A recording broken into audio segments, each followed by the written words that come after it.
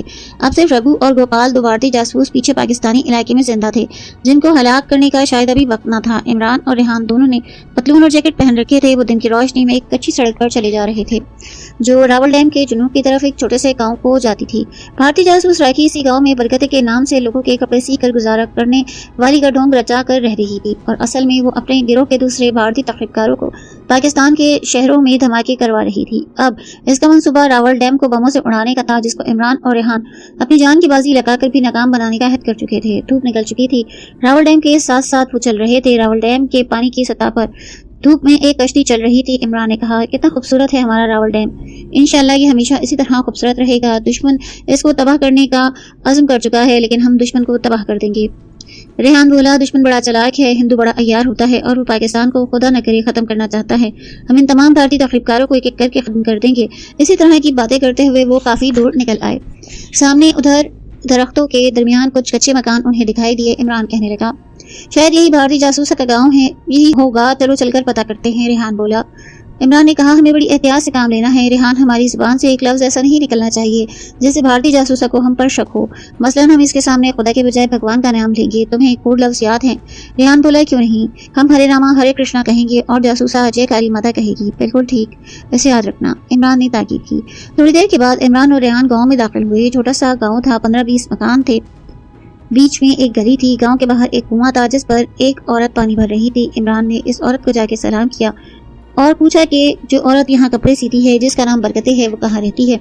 پانی بھرنے والی عورت نے کہا، چاچی برکتے کو ملنا ہے تمہیں؟ ہاں اسی سے ملنا ہے، ریحان جلدی سے بولا۔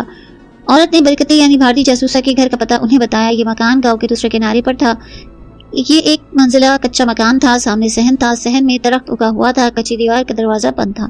عمران نے آخری بار ریحان کو ہدایت کی، ہوشیار چوکس رہنا، یہ عورت بڑی ماہر جاسوسہ ہوگی، اس کو ایک پل کے لیے بھی ہم پر شک نہیں ہونا چاہیے ورنہ سارا کام بگڑ جائے گا۔ اس عورت کو گرفتار کرنا کوئی مشکل کام نہیں لیکن ہمیں اس گروہ کے باقی 3 انڈین تخریب کاروں کا بھی سراغ لگانا ہے اور وہ عورت راکھی عرف برکتے کے ذریعے ہی لگایا جا سکتا ہے۔ ریحان نے سر کو ہلایا، ایسا ہی ہوگا۔ عمران نے کنڈی کھڑکائی، 3-4 بار کنڈی کھڑکانے سے مکان کے صحن سے کسی عورت نے آواز دی، کون ہے بھائی؟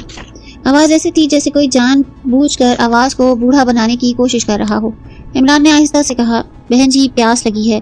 اندر سے عورت کی آواز آئی، باہر کنواں ہے، وہاں جا کر پانی پی لو۔ عمران نے ریحان کی طرف دیکھتے ہوئے ذرا بلند آواز میں کہا، کنویں میں پانی ختم ہو گیا ہے بہن جی، تو میں کیا کروں؟ عورت کی کرخت آواز آئی، میرے پاس پانی نہیں۔ عمران نے بند دروازے کے ساتھ منہ لگا کر کہا، جی ہم ہنومان جی کے مندر سے آئے ہیں۔ اس کے بعد خاموشی چھا گئی، پھر کسی کے قدموں کی چاپ سنائی دی۔ دروازہ آہستہ سے کھلا، سامنے درمیانی عمر کی مضبوط جسم اور تیز چمکیلی آنکھوں والی عورت مسلمان عورتوں کے لباس میں کھڑی تھی۔ عمران نے اس کی آنکھوں کی چمک سے اندازہ لگایا کہ یہ بڑی چالاک، ہوشیار اور تجربے کار جاسوسہ ہے۔ وہ عورت اب بھی احتیاط سے کام لے رہی تھی، کہنے لگی، کون ہو تم بھائی؟ میں تو تمہیں نہیں جانتی۔ عمران بولا، ہرے کرشنا ہرے راما۔ عورت کے چہرے پر ایک دم سے خاص چمک آئی۔ اس نے دروازہ کھولا اور کہا اندر آ جاؤ۔ عمران نے کہا تم نے ہمارے ہرے راما ہرے کرشنا کا جواب نہیں دیا۔ عورت نے آہستہ سے کہا جے کالی ماتا۔ عمران اور ریحان مکان میں داخل ہوئے۔ عورت ان کے آگے آگے تھی، ذہن میں چارپائی بچھی تھی جس پر یہ عورت بیٹھی کپڑے سی رہی تھی۔ وہ دونوں کوٹری کی طرف چل پڑے۔ اس نے دروازہ بند کیا، عمران اور ریحان کی طرف دیکھ کر بولی تم نے ابھی تک اپنے نام نہیں بتائے۔ عمران بولا میں کالی ہوں اور یہ کرشن ہے۔ عورت مسکرائی ٹھیک ہے، مجھے یہی نام بتائے گئے تھے۔ یہ بتاؤ تمہارے پیچھے کوئی پاکستانی جاسوس تو نہیں لگا؟ عمران نے کہا ہم اتنے اناڑی نہیں راکھی۔ عورت نے گھور کر عمران کی طرف دیکھا۔ تمہیں میرا خفیہ اور اصلی نام دونوں معلوم ہونا چاہیے تھا، تم نے میرا ٹھیک نام لیا ہے، بیٹھ جاؤ۔ عمران اور ریحان چارپائی پر بیٹھ گئے۔ بھارتی جاسوسا راکھی نے پوچھا رگھو اور گوپال کہاں ہیں؟ عمران نے اسے یوں ہی جھوٹ موٹ بتایا کہ رگھو اور گوپال بھارتی جاسوس پیچھے سرحد پار ایک خفیہ کمین گاہ میں انڈیا سے آئے 2 تخریب کاروں کو ٹریننگ دے رہے ہیں۔ ہم پرسوں بارڈر کراس کر کے آئے تھے، بارڈر پر پاکستانی سیکیورٹی فورس کا سخت پہرا تھا، ہم نے بڑی مشکل سے بارڈر کراس کیا ہے۔ راکھی اٹھتے ہوئے بولی میں باہر دیکھا ہوں، کہیں کوئی تمہارے پیچھے نہ لگا ہو۔ بھارتی جاسوسا راکھی اٹھ کر کوٹری سے باہر گئی تو ریحان آہستگی سے بولا بڑی ہی مکار عورت لگتی ہے۔ عمران نے کہا مکار نہ ہوتی تو پاکستانی عورت کا بھیس بدل کے یہاں کیسے بیٹھی رہتی؟ پھر اس نے ریحان کو تاکید کی کہ وہ باتوں باتوں میں 2-3 بار بھگوان کا نام ضرور لے تاکہ عورت کو یقین ہو جائے کہ ہم ہندو ہیں، مسلمان نہیں۔ اتنے میں بھارتی جاسوسا راکھی اندر آئی۔ اس نے دروازہ بند کیا اور بولی مجھے رگھو کو ابھی وائرلیس پہ اطلاع دینی ہوگی کہ کالی اور کرشن پہنچ گئے۔ عمران نہیں چاہتا تھا کہ وہ وائرلیس پر پیچھے بھارتی جاسوس رگھو سے بات کرے، مگر وہ اسے منع نہیں کر سکتا تھا۔ راکھی نے کونے میں رکھے ہوئے ایک بڑے مٹکے میں ہاتھ ڈالا اور ایک کمبل باہر نکالا۔ اس کے پیچھے سے چھوٹا سا وائرلیس سیٹ نکال کر چارپائی پر رکھا، اس کا بٹن دبا کر اس کی فریکوینسی ملائی۔ عمران بڑے غور سے دیکھ رہا تھا کہ کس فریکوینسی پہ بات کرتی ہے، مگر کوٹری کی روشنی کم تھی۔ عمران وائرلیس سیٹ پر وہ نمبر نہ پڑھ سکا جس پر سوئی جما کر راکھی نے سگنل دینا شروع کیے۔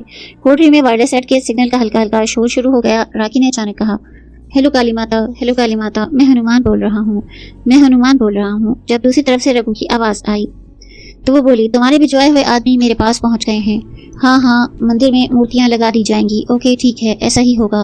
راکھی نے وائرلیس سیٹ بند کر کے کونے والے مٹکے میں وہیں رکھ دیا اور اوپر کمبل ڈال دیا اور عمران کی طرف دیکھنے لگی۔ کالی رگھو نے کہا ہے کہ ہمیں آج کی رات راول ڈیم میں ٹائم بم لگانے ہیں، مجھے معلوم ہے تم دونوں ٹائم بم لگانے میں ماہر ہو اور بھارتی ملٹری انٹیلیجنس نے اسی لیے تم دونوں کو یہاں بھیجا ہے، لیکن تم اس شہر میں اجنبی ہو، راول ڈیم سے واقف نہیں۔ عمران نے کہا ہمیں انڈیا میں چیف نے کہا تھا کہ ہمارے ساتھ ایک ایسا آدمی تم کر دو گی جو راول ڈیم کے چپے چپے سے واقف ہوگا۔ ایسا ہی ہوگا، میں تمہیں یہی کہنے والی تھی، بھارتی جاسوسا بولی۔ وہ چارپائی کے آگے مڑے پر بیٹھ گئی اور کہنے لگی تمہارے پاس اسلحہ ہے؟ عمران اور ریحان نے وہ آٹومیٹک پستول نکال کر چارپائی پر رکھے جو اصل میں عمران نے کالی اور کرشن سے چھینے تھے اور انہیں ہلاک کیا تھا۔ آٹومیٹک پستولوں کو ایک ماہر جاسوسا کی طرح اس نے ہاتھ میں لیا، دیکھا اور پھر بولی ٹھیک ہے تم ان پستولوں کو اپنے پاس رکھو، مگر رات کو ٹائم بم لگانے جاؤ تو ان کے اوپر سائلنسر لگانا مت بھولنا۔ عمران نے کہا سائلنسر تو ہمارے پاس نہیں۔ بھارتی جاسوسا نے مسکرا کر کہا وہ میں تمہیں دے دوں گی، اب تم جاؤ، رات کو 1 بجے یہاں آنا، تمہیں ٹائم بم بھی مل جائیں گے اور پستولوں پر لگانے کے لیے سائلنسر بھی۔ عمران اور ریحان اٹھ کھڑے ہوئے۔ راکھی بولی تم کوٹری میں ہی ٹھہرو، میں باہر جا کر دیکھتی ہوں۔ وہ باہر نکلی۔ اس کے جاتے ہی ریحان نے کہا اب ہمیں کیا کرنا ہے؟ عمران بولا تم دیکھتے جاؤ، ہمیں جو کرنا ہے وہ مجھے معلوم ہے، میں نے پوری اسکیم تیار کر رکھی ہے۔ راکھی اندر آ کر بولی میدان صاف ہے، اب نکل جاؤ، رات کو پورے 10 بجے یہاں پہنچنا، وہ آدمی بھی یہاں موجود ہوگا جو تمہارے ساتھ راول ڈیم تک جائے گا۔ عمران اور ریحان بھارتی جاسوسا کے مکان سے نکل کر شہر کی طرف چل پڑے۔ نہ بھارتی جاسوسا نے ان سے پوچھا کہ وہ کہاں ٹھہرے ہیں، نہ ہی عمران اور ریحان نے یہ بات اسے بتانا ضروری سمجھی۔ جاسوس ایک دوسرے کے ٹھکانے کا نہیں پوچھتے، ہاں اگر بہت مجبوری ہو تو پوچھ سکتے ہیں۔ گاؤں سے نکل کر وہ سڑک پر آئے تو ریحان بولا یہاں تک تو ہماری اسکیم کامیاب ہے۔ عمران نے کہا انشاءاللہ آخر تک کامیاب ہوگی، آگے آگے دیکھتے جاؤ۔ سارا دن اور شام عمران اور ریحان اپنے ریسٹ ہاؤس والے کمرے میں ہی پڑے رہے۔ رات کو انہوں نے وہیں کھانا منگوا کر کھایا اور بے چینی سے رات کے 10 بجنے کا انتظار کرنے لگے۔ خدا خدا کر کے 9:30 بجے عمران اور ریحان کمرے سے نکلے، رکشا پکڑ کر اسی گاؤں کی طرف چل پڑے۔ رات خاموش تھی، شہر میں دور راول ڈیم کی روشنیاں جگمگا رہی تھیں۔ کافی دور وہ رکشے سے اتر کر پیدل روانہ ہوئے۔ انگریزوں کا مردہ خانہ ان کی بائیں طرف پیچھے رہ گیا۔ ریحان نے کہا مردہ خانے کی لاش تو یہاں نہیں آئے گی۔ عمران بولا آ جائے گی تو ہمارا کیا بگاڑے گی، یہی کہے گی عمران مردہ خانے میں آؤ، مردہ خانے میں آؤ۔ ریحان نے کہا یار تمہیں مردہ خانے میں لاش کے ساتھ جانا چاہیے تھا، خدا جانے وہ ہمارے مطلب کی کوئی بات بتا دیتی۔ عمران بولا صبح میں مردہ خانے میں گیا تو تھا، اندر نہیں گیا تھا، مگر کھڑکی میں سے جھانک کر دیکھا تھا، اندر لاش اسٹریچر پر پڑی تھی۔ لاش کو چاہیے تھا اٹھ کر مجھے بتاتی کہ وہ مجھے مردہ خانے میں کیوں بلا رہی تھی۔ ریحان کہنے لگا میرا خیال ہے لاش صرف رات کو زندہ ہوتی ہے، دن کے وقت وہ اسٹریچر پر مردہ حالت میں پڑی رہتی ہے۔ عمران نے ریحان کے بازو کو پکڑ کر کہا اس موضوع کو چھوڑو، ہم اپنی منزل پر پہنچنے والے ہیں، تیسرا بھارتی جاسوس وہاں موجود ہوگا، دیکھتے ہیں کون ہے۔